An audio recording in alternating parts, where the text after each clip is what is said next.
მოგესალმებით, თქვენ უყურებთ Business Behind Sports, პლატფორმას, სადაც საუბრობთ ქართულ სპორტზე, არა მხოლოდ თამაშის, არამედ ბიზნეს და მენეჯმენტის მხრიდან. დღეს ჩვენი სტუმარია გიორგი დევდარიანი, გამოცდილი ქართველი მწვრთნელი, რომელიც წლების განმავლობაში მუშაობდა როგორც კლუბებში, ასევე საქართველოს ახალგაზრდულ ნაკრებში. გამარჯობა გიორგი კიდევ ერთხელ. გამარჯობა, დიდი მადლობა მოწვევისთვის. სამ მთავარ საკითხებზე გადავალთ. მინდა ცოტა თქვენ პირადზეს ვისაუბროთ. გისმენთ. როგორ დაიწყო თქვენი გზა ფეხბურთში? ჩემი გზა ფეხბურთში დაიწყო, რაც ჩემი თავი მახსოვს, იქიდან მამა ჩემი თვითონ ფეხბურთს თამაშობდა და ჩვენ სახლში ფეხბურთი არ ვიცი რაღაცა განსაკუთრებული ადგილი ეკავა, მით უმეტეს ჩემ ღრმა ბავშვობაში იყო დინამო თბილისის ეს თასის აღების დღე, რომელიც ძალიან კარგად მახსოვს, მე მაშინ 7 წლის ვიყავი, მაგრამ რაღაცა ის ზეიმი და დღესასწაული და ის ემოციები, ჩემთვის დაუვიწყარია დღემდე და იმ რაღაცა კეთილ ამას მოგონებებში ერთ-ერთი განსაკუთრებული ადგილი უკავია ამ 13 მაისს, სადაც მე მამაჩემის კისერზე ამხედრებული დავდიოდი თბილისის ქუჩებში და ვიყავი მონაწილე ძალიან დიდი ზეიმის. ამის მერე კიდევ უფრო გაძლიერდა ჩემში ეს ფეხბურთის სიყვარული და მაშინდელ ბავშვებს ბევრი სხვა გასართობი არ ჰქონდა და დილიდან ღამემდე დავსდევდით ამ ბურთს, თამაშობდით ეზოში, სკოლაში, ყველა ნივთით, ყველა შესაძლო საშუალებით, რითიც შეიძლებოდა რომ რაღაცა ნივთი კარისკენ გადაგვეგზავნა და ფეხბურთის სიყვარულმა განაპირობა, მაგრამ სამწვრთნელო ჩემი არჩევანი განაპირობა ჩემმა ყოფილმა მწვრთნელმა. ძალიან დიდი პიროვნება იყო, მე ვთვლი, გურამ ჩომახიძეც გარდაცვლილი, ძალიან ბევრ ადამიანზე ძალიან დიდი ამაგი მიუძღვის მათ სწორ ჩამოყალიბებაზე და მეც ერთ-ერთი იმადგანი ვარ, ვისაც მისია ეს რაღაცა მადლი შემეხო. ხო და აი რამ რითი მომხიბლა გურამ ჩომახიძემ რომ მკითხოთ, მე მიხარია ეხა რომ მაქვს საშუალება რომ იმ კაცის პიროვნებაზე ვილაპარაკო, იმიტომ რომ ის დღეს შეიძლება ცოცხალი არ არის, მაგრამ ჩემთვის ის ცოცხალია და დიდი პიროვნება იყო რა.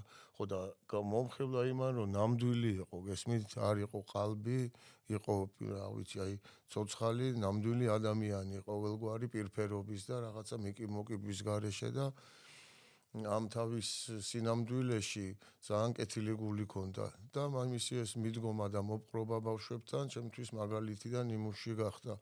და გურამ ჩომახიძის შემხედვარე, მე მივხვდი რომ შეიძლებოდა ყოფილიყავი კარგი ადამიანი, კარგი მოქალაქე, მწვრთნელი. იმიტომ რომ იშვიათი იყო, გესმით, იმ დროინდელ საქართველოში, ხო, როგორც დღეს ალბათ და ნებისმიერ სფეროში ესე ნამდვილი და კარგი პროფესიონალის პოვნა რთულია. ხო, ყველგან ესია ჩემთან სამწუხაროდ და მე გამიმართლა რომ შემხვდა ესეთი ადამიანი და იმან ასე ვთქვათ, დამაწყებინა მწვრთნელად მუშაობა. ანუ თავისუფლად იყვით, რომ თქვენი ინსპირაცია იყო? კი, ნამდვილად. მანდაც რაღაცა ის იყო, რა ქვია, ამბავი იყო ესეთი, რომ პატარა ძმა მყავს, მე ჩემზე 15 წლით პატარა არის და ის დავყავდა ფეხბურთზე, მე რო უკვე დავამთავრე ფეხბურთის თამაში და ადრე მოვრჩი მე რაღაც ბევრი გარკვეული მიზეზების გამო. და ეს გურამ ჩომახიძე იყო მისი მწვრთნელიც. და მე ხა როგორც უფროსი ძმა მივდიოდი უკვე როლი იყო ჩემი, გურამის მოწაფე კი არ ვიყავი, მის ფეხბურთელის უფროსი ძმა და ძალიან აქტიური ვიყავი, რომ მივდიოდი, არ ვიცი, შეიძლება ხელსაც უშლიდი ჩემი ზედმეტი აქტიურობით, ეს ნახევრად ხუმრობით, მაგრამ აქტიურად ვიყავი ჩართული ამ ჩემი ძმის მწვრთნაში. ხო და იმან მითხრა რომ და თან მაშინ 90-იანი წლები იყო, არეულობა თბილისში და რა ვიცი რა ხდებოდა, არ ვიცი, კარგი არაფერი და მეც ახალგაზრდა კაცი ვიყავი, ჯანღონით სავსე და ნაწილი ვიყავი ამ თბილისური ცხოვრების თავისი ყველა ცუდი და კარგი გაგებით. ხო და იმან მითხრა რომ აი შენ როგორც ჩვენ შორის განსხვავება ამ ჩემს და ამ შენი ძმის თაობის ბავშვებს შორის უკვე დიდია და მე მიჭირს მათი მოტოქვა და კონტროლი და შენ როგორც უფროს ძმას ესენი გაფასებენ და პატივს გცემენ და დამეხმარე რომ ესენი სწორ გზაზე დავაყენოთ და ამასაც არ გაეკცეთ და რაღაცა ჩემ გვერდზე დადექიო და ეს 6 წელი ვიმუშავე ისე რომ არც რა ხელფასი ჩემ თავსაც არ ვეუბნებოდი რომ მწვრთნელი ვიყავი, მაგრამ მწვრთნელი ვიყავი. და იმ 6 წლის მერე უკვე მივხვდი რომ ეს ის საქმე იყო, რომელიც გარეშეც მე ცხოვრება არ შემეძლო და მერე დავიწყე უკვე მუშაობა დამოუკიდებლად. კი ბატონო. და რა იყო თქვენი ყველაზე დიდი გამოწვევა თქვენ საფეხბურთო ან სამწვრთნელო კარიერაში?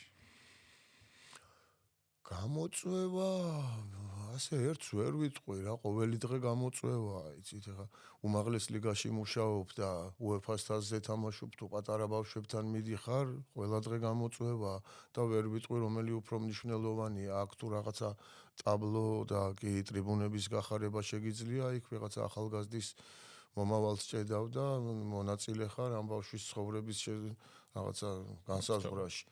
ხო, თავიდან დაწყებით წლებში ძალიან ბევრი შეცდომა მაქვს დაშვებული და ალბათ იმ ბავშვებსაც დაეწყოთ თავი მათ ფსიქიკას და საფეხბურთო კარიერასაც. ეხლა რომ დამაბრუნა იმ წლებში, ახლა ამ გამოცდილებით ძალიან ბევრ რამეს შევცვლიდი, სიმართლე რო გითხრათ, მაგრამ რო გითხრათ, რომ ესე რომელიმე გამოწვევა იყო ესეთი განსაკუთრებული, ვერ ვიტყვი. რა იყო ყველაზე დიდი ემოცია, რომელიც საფეხბურთო კარიერაში განიცადეთ? ყველაზე დიდი ემოცია პირველი ერთ-ერთი ორი ესე კარგად მახსოვს რა. ერთი იყო რომ გორის დილასთან ერთად 8 აგვისტო იყო, 5 წლის თავი იყო ომის ამ რა ქვია ჩვენი და რუსეთის ომის როგორი რა მოკლედ 2008 წლის ომის მერე 5 წელი იყო გასული, მე გორის დილას მწვრთნელი ვიყავი და ამ 5 წლის თავზე მოგვიწია ოლბორგთან თამაში, გორის დილას მწვრთნელი და რაღაცა ძალიან დიდი პასუხისმგებლობა ვიგრძენი, იმიტომ რომ მთელი გორელი გულშემატკივარი თბილისში იყო ჩამოსული, ლოკომოტივზე იყო თამაში და რაღაცა ოდნავ მაინც იმ დღეს ვთვლიდი, რომ ჩვენი მოგებით შემეძლო იმათთვის რაღაცა სიხარული მიგვეტანა ყველა ჩვენთაგანს და ძალიან დიდი პასუხისმგებლობით მივუდექით ამ საქმეს და სხვათა შორის დამაჯერებლათაც მოვიგეთ ის თამაში.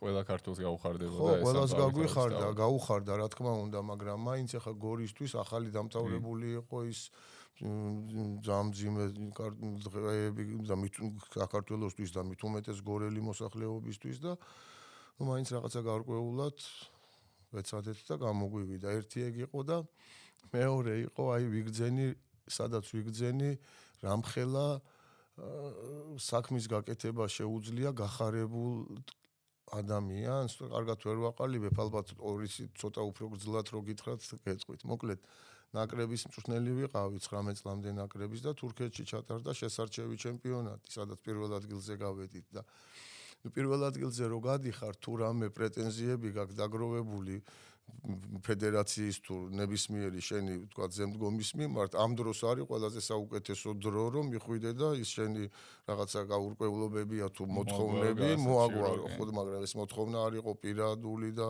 სახში რემონტს არ ვთხოვდი, ანუ ამ გუნდისთვის რაღაცა დამატებითი თქვა ხელშეწყობაზე იყო იქ ლაპარაკი და რომ მოვფრინავდი მთელი გზა ვემზადებოდი რომ ფედერაციაში უნდა მივსულიყავი და რაღაცა ვითომ ესე კაცრად უნდა დამესვა რაღაც საკითხები, რომელსაც ვთვლიდი რომ დასასმელი იყო და რო გამოვედი ის ღამე გამთენიისას ჩამოვფრინდით და დილას რო გათენდა და სახლიდან რო გამოვედი ფედერაციისკენ მიმავალ გზაზე რაღაცა ყველა მიყვარდა როგორ ვერ გეტყვით. პირველ ადგილზე ძალიან მაგრა ითამაშეს ამ ჩემმა გუნდმა, დამაჯერებელი პირველი ადგილი, მოკლედ მაგარი გუნდიც ყავდა. ფედერაციაშიც რომ მივედი, დარაჯი დამხვდა, რომელიც რო დავინახე, ისედაც ახლა რა მნიშვნელობა აქვს დარაჯია თუ პრეზიდენტია თუ ვიცე-პრეზიდენტი ადამიანია და გულგრილი ახლა არასდროს არავის მიმართ არ ყოფილვარ, ვისაც შეიძლება რამდენჯერმე შევხვედრი ვარ, მაგრამ იმ დღეს მივხვდი რომ მაგრა მიყვარდა. იქაც რო შევედი საჯიჯღინოთ, ისე მიყვე, გავფუჭდი, მოკლედ და ჯიჯღინი არ გამოვიდა და მივხვდი რომ იგებდა, როცა რაღაცა საქმე კეთდება, ხო, რამდენი რამხელა დადებითი მუხტი იქნება, როგორი ემოცია შეიძლება თესოს თუ რავი რაც ქვია. მოკლედ მაგარია რა მოგება. რა თქვენც ხო ნახეთ ახლა ევროპის ჩემპიონატზე გასulis მერე იყო რა ცოტა არ ვიცი, მაგრამ რამდენიმე დღე სადაც ქუჩაში გამოსვლა გვიხარდა ყველას და ხო და აი ჩემთვის ფეხბურთი ეგ არის რომ რაღაც ამ დღესასწაულს რომლითაც ჩვენ შეგვიძლია რომ ეს ხალხი რაღაც გავაერთიანოთ და მეტად ხელი შეუწყოთ ჩვენი ქვეყნის გამთლიანებას როგორც ტერიტორიულს ისე სულიერს თუ რა ვიცი მენტალურს. კი ბატონო, ეხლა კი ვისაუბროთ ქართული ფეხბურთის რეალურ სახეზე. თქვენი აზრით რა არის ყველაზე დიდი პრობლემა ქართულ ფეხბურთში? პატარა ბაზარი, სუსტი სპონსორები თუ ზოგადად სისტემური სირთულეები რაც აგვაჩნია? იცი რა, ეს ასე როგორ გამოვარჩიო ერთი და ორი საკითხი, ბევრია და მე სხვა სიმართლე რო გითხრათ, ესე სამენეჯერო და რაღაცა ბიზნეს კუთხით ფეხბურთისთვის არასდროს შემიხედია რა, მე ჩემ თავს დავარქვი მწვრთნელი და ვხედავ თავს მწვრთნელად, არა აქვს მნიშვნელობა გითხარით წეღანაც რომელ ასაკის გუნდს წვრთნი თუ პირადად რომელიმე კონკრეტულ ბავშვს და ესე ნაკლებად ვარ ჩართული ამ რაღაც ადმინისტრაციულ და სამენეჯერო საქმეებში, მაგრამ ну ის რომ ბაზარი პატარაა და ძალიან ცოტა ფინანსებია, ну მანდ ორი აზრი არ არის ხა რა თქმა უნდა, რომ ქართული კლუბის ბიუჯეტი არის ერთი აზერბაიჯანელი ყარაბაღის ფეხბურთელის ერთი ფეხბურთელის ხელფასი და ეხა ესეთი შეფარდებით ევროპულ იმაზე ასპარეზზე წარმატების მიღწევა შეუძლებელია. ის აზერბაიჯანელი სიტყვაზე ყარაბაღის ფეხბურთელი, იქ აზერბაიჯანელი ძალიან ცოტა თამაშობს, ლეგიონერია და ძალიან კვალიფიციური ლეგიონერები და იმიტომ ღირს მათი თამაში და მათი აზერბაიჯანში ყოფნა ძვირი და ეხლა ჩვენთან ეს ქართველი ბავშვები როგორ არიზდებიან, იზრდებიან, მაგრამ ყველა მიდის საზღვარგარეთ და აქ ვინც რჩება ან ჯერ ისეთი ისეთი ფეხბურთელია, ვინც ვერ მოახერხა გასვლა, იმიტომ რომ ყველას უნდა ბუნებრივია, რომ ყველა ფეხბურთელს ნატურად აქვს, რომ გავიდეს და ითამაშოს საზღვარგარეთ და რაღაცა თავისი კლასიც აიმაღლოს, ფინანსური მდგომარეობაც გაიუმჯობესოს და ვინც ვერ მიდის, ახლა მოთხოვნა აქვს და არ წავიდაო, ვერ ვიტყვით, ხო? ესე იგი, ის ხალხი არის აქ, ვინც ჯერ ვერ მოახერხა, მე კი არ ვიძახი, რომ ცუდია, მაგრამ ნუ ახალგაზრდა ან რაღაცა უკვე მორჩა კარიერას ან რაღაცა ჯერ არ არის იმ საფეხურზე, რომ უცხოეთში წავიდეს და იქიდან ვინც ჩამოდის კიდე ჩამოდის ისეთი ფეხბურთელი იქ ვინც ადგილი ვერ იპოვა და იმ ფეხბურთელით გვინდა ჩვენ მოუგოთ რაღაცა მაღალი დონის გუნდებს და ჩემი აზრით ეგ შეუძლებელია. ხო, მაგის გარდა ხო, რა ვიცი, ყველაფერში, ყველა წვრილმანში არის ნაკლი. ახლა მე ჩემი თავიდან დავიწყებ და მწვრთნელებიდან დავიწყებ და მწვრთნელებშიც ჩემი აზრით ბევრად უფრო მაღალი კვალიფიკაციის მწვრთნელები დაამშვენებდა ქართულ ფეხბურთს როგორც ტაქტიკური და ტექნიკური მომზადების კუთხით, განსაკუთრებით ფიზიკური.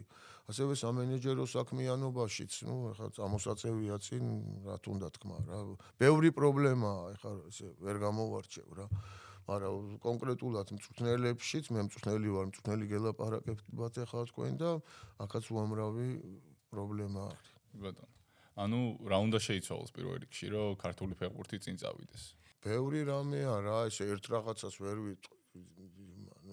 გამიჭირდება რომ ესე ერთი რომელიმე კონკრეტული რაღაცა საკითხი წინ წამოვწიო, აქ არის ერთობლიობა რაღაცა თემების, რომლებიც ერთმანეთთან ძალიან მჭიდრო კავშირშია და ერთი რო გამოვაკლო, იმ დანარჩენს აზრი ეკარგება, გესმით და არ არის რა, ესე ფეხბურთი ხო კომპლექსური სპორტია და ძალიან ბევრი მედიცინა, რა ქვია იმას, ბიზნესი, სადაზღვეო რაღაცა სფერო, იქ სპორტული მხარე, უამრავი რამე არის ერთობლიობაში, რომელიც საბოლოო ჯამში განსაზღვრავს ამ ფეხბურთელის იმას, რა ქვია, წარმატებულ თუ წარუმატებელთან. ანუ ესე რამოდენიმე ვერ გამოვყოფ რა, ბევრია და დიდი დრო უნდა მაგას და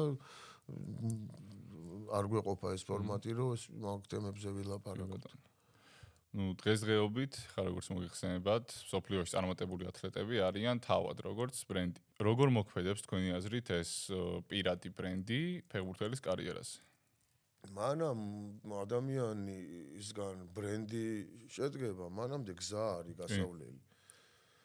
ეხლა გზა უკვე რომ მიაღწევ რაღაცას, იმის შენარჩუნებისთვის ეს ბრენდი, ხო, რა თქმა უნდა, აი ეგეთ ათლეტებზე გვაქვს ვინც შეინარჩუნეს.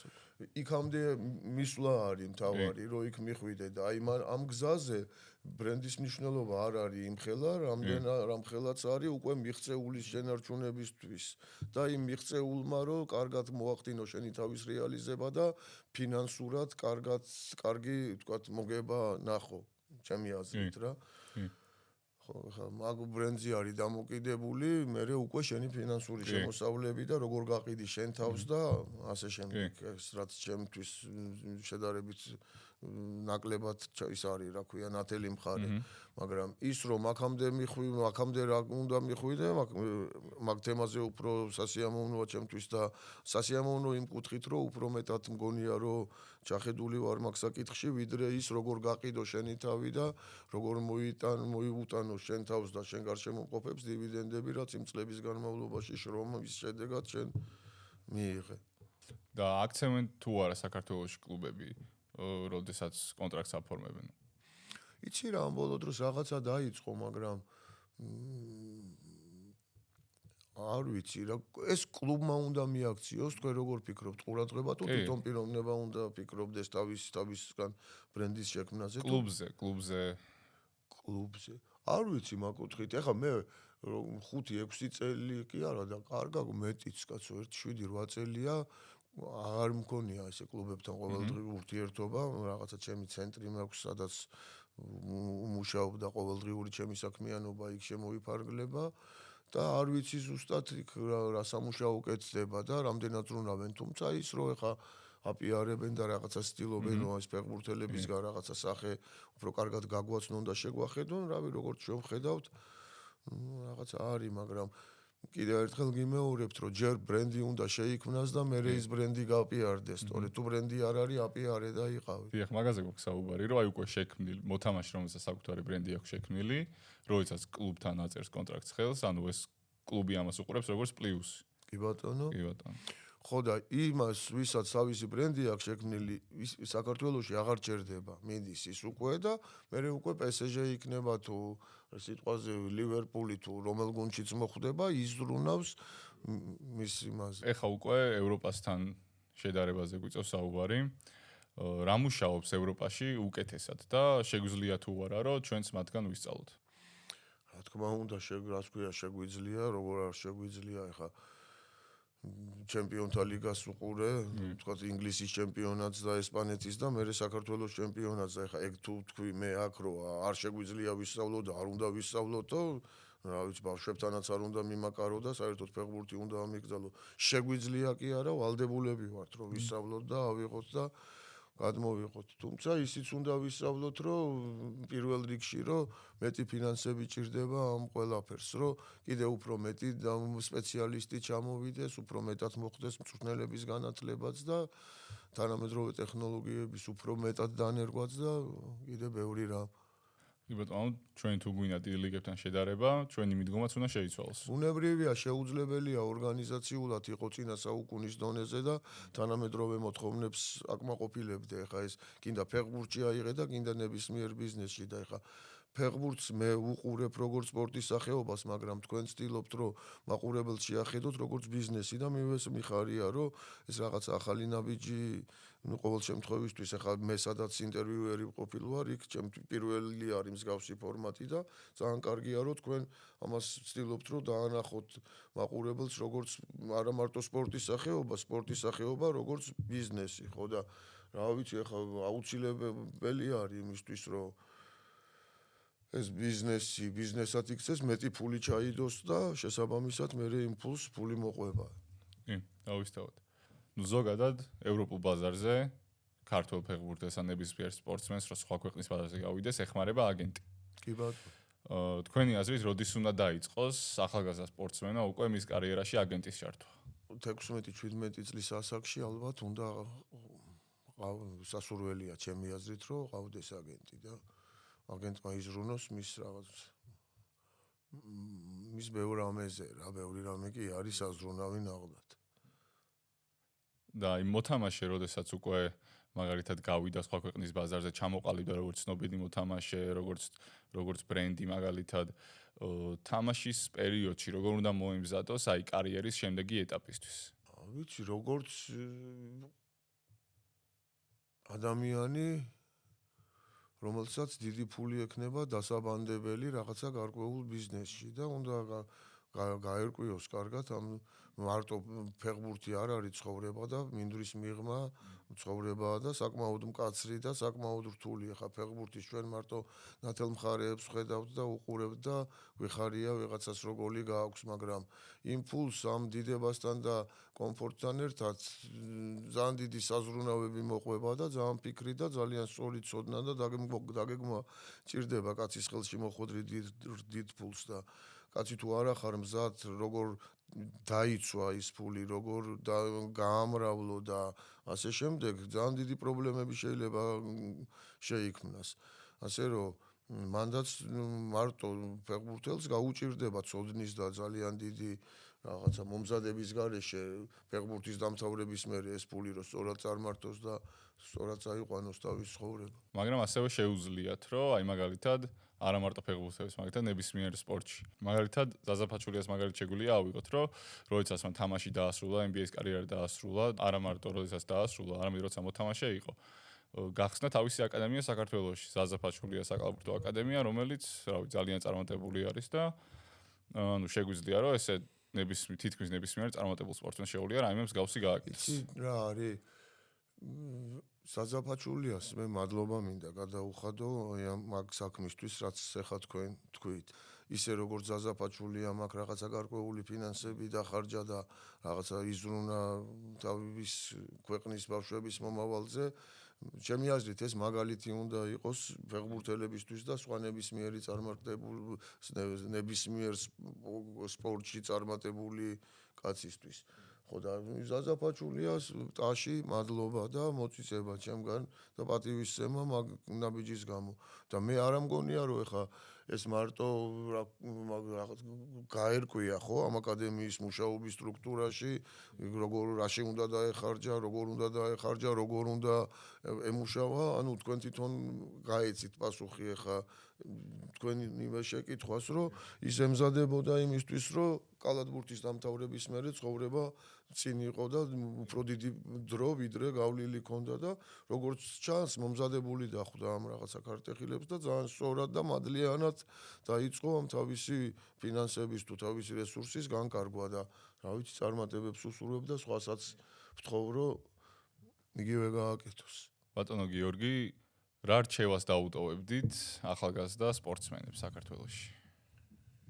რა ვიცი რჩევა უნდა დაუტოვო. ერთ მაგალითს მოვიყვან, რაც აი ხა რამდენიმე დღის წინ მოხდა იმ ჩემ სკოლაში და ჩემი აზრით ეს მაგალითი ისი მოყვანაც მე მინდა, ალბათ რჩევაც ეგ იქნება და სურვილიც. ანუ ჩემთან დადის ბავშვი ერთ-ერთი და მინდა ვთქვა კიდევაც, იმიტომ რომ არის ესეთი პიროვნება, რომ მისი სახელის ხსენება და გაპიარება ზუსტად ვიცი, რომ რა ქვია, ძალიან კარგად გამოადგება, იმდენად მოგრძალებული და თავმდაბალი ბავშვია, რომ პირიქით ცოტა გათამამება და თავდაჯერება ჭირდება, თორემ არის კატეგორია, რომ ახსენო შეიძლება მოკლედ არ მოუხდეს და ესეთი ბავშვია ირაკლი სტეფნაძე, რომელიც კარგა ხანია ამ ჩვენ ინდივიდუალურ ცენტრში დადის და მოხდა ისე, რომ რამდენიმე ქართულ გუნდში ვერ დაინახეს ამის მონაცემები და გამოუშვეს. და პრინციპში შეიძლება გაგება, იმიტომ რომ იმ პერიოდში ფიზიკურად ძალიან სუსტი იყო და არ გაწყდა, არ გაჩერდებულა ერთი დღე. და რამდენიმე თვის წინ ესპანეთში წავიდა, მოაწერა კონტრაქტს ხელი და ამ კონტრაქტით დაბრუნდა, ეხლა 18 წლის გახდება რამდენიმე თვეში და გააგრძელებს ესპანეთში, არა ქუჩის გუნდში, არამედ პროფესიულ დონეზე თავის სპორტულ კარიერას. და ეს ჩემთვის იყო, არ ვიცი, ძალიან სასიხარულო ფაქტი იმის საამაყოც, რა თქმა უნდა, ეხლა ვერ ვიტყვი, რომ ეს პირველი ბავშვია, ვისთანაც ვთქვათ რაღაცა მსგავსი გავიარე, მაგრამ ის რომ არ გაჩერდა და არ შეეპუვა და იმდენად უყვარდა, რომ არ დაყარა ფარხმალი და იშრომა და დღესაც შრომობს ისე, როგორც აი რო იცოდე, რომ ხვალიდან შენ ფეხბურთის თამაშს გიგზალავენ, აი ისე ვარჯიშობს ყოველი დღე. და მე ბედნიერი ვარ, რომ ეს შრომა მას დაუფასდა, იმიტომ რომ ეს შრომა იქ ვინც დადის ჩვენთან ბავშვები, იმათვის მაგალითია, გესმით, ისინი ხედავენ როგორ შრომობს და იმის მიუხედავად, რომ ერთმა შეიძლება ვერ დაგინახოს, ორმა შეიძლება სამმა ვერ დაგინახოს, იმიტომ რომ ვთქვათ იმ მომენტში არ ხარ შენ შესაბამის ფორმაში, მე არ მინდა ვინმე დავაკნინო, ვინც ის ვერ დაინახა, თუმცა შეიძლება არც უმაგისოობა იყოს ეს, მაგრამ ეს ამ სტრესების და ამ წნეხის მიუხედავად ერთი დღე არ გაჩერებულა და მაინც გადადგა ძალიან დიდი ნაბიჯი წინ თავისი წარმატებისთვის. ხო და აი ეს არის ჩემთვის მაგალითიც და რჩევაც და თხოვნაც ფეხბურთელებისთვის, რომ შრომას და ბრძოლას ყოველთვის აქვს აზრი და ირშრომონ, ივარჯიშონ და თავდაუზო ხო, გავიშრომონ. ოღონდ მან ხა ისიც არის, რომ ტალანტი და ნიჭი უნდა ემთხვეოდეს ერთმანეთს. ამ ბავშვი ეს ტალანტიც საკმაოდ დოზით არის და მთავარია რომ იპოვოს ადამიანმა რაში უნდა დაიხარჯოს და რაში უნდა იბრძოლოს და იქ არ გაჩერდეს. აი მე რაც ვნახე წარმატებისკენ მიმავალი გზა ეს არის და ეხლა ვისაც უნდა რჩევად გამოიყენოს, ვისაც უნდა უბრალოდ ჩემ აზრებად. გიორგი, დიდი მადლობა მოსვლისთვის. ბოლოსთვის რამეს ხომ არ გვეტყოდით? ბოლოსთვის რაც თავში ვთქვი, იმას ვიტყვი, რომ რაღაცა უცხო ფორმატია და მიხარია, რომ სწორ ნაბიჯებს გავს, იმიტომ რომ ჭირდება ქართულ ფეხბურთს რაღაცა ამ ბიზნესის კუთხით დანახვა ამ პროცესების და ამ კუთხით განვითარება, როგორც ჩვენ მენეჯერებს, როგორც კლუბის ფინანსისტებს, ასევე რა ვიცი, არა მარტო ფეხბურთის რა. და პირიქით მადლობა, რომ კარგი წამოწყება გაქვთ. მადლობა თქვენი მოსვლისთვის. თუ გინდათ რომ მიხილოთ მეტი კონტენტი ქართულ სპორტზე და ბიზნესზე, გამოიწერეთ არხი, გამოვყევით ყველა პლატფორმაზე და გვადევნეთ თვალი. ლინკი აღწერაში.